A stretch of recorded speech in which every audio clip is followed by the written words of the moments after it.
Hello বন্ধুরা, নিয়ে চলে এসেছি নতুন রেসিপি নিয়ে আপনাদের কাছে আবারও। প্রথমেই কড়াই তেল দিয়ে নিয়েছি।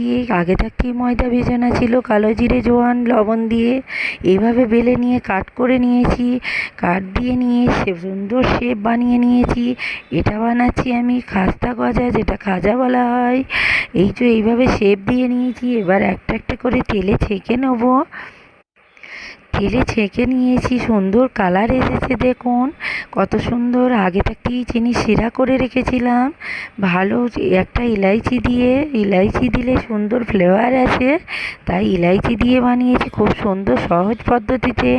আবারও ময়দা নিয়ে নিয়েছি 1 কাপ, কালো জিরে জোয়ান লবণ দিয়ে একটা ডো বানিয়ে নিয়েছি, বেলে এইভাবে কাট লাগিয়ে নিয়েছি। এবার তেলে ছেঁকে নেবো।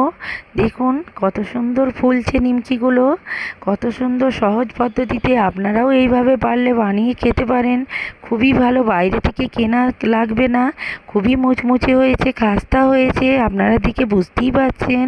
এই বৃষ্টির দিনে নিমকি খেতে খুবই পছন্দ হয়, প্রত্যেকেরই ভালো লাগে। দেখুন বাইরে কত সুন্দর বৃষ্টি হচ্ছে। আপনারা ভালো থাকবেন, সুস্থ থাকবেন। চ্যানেলটা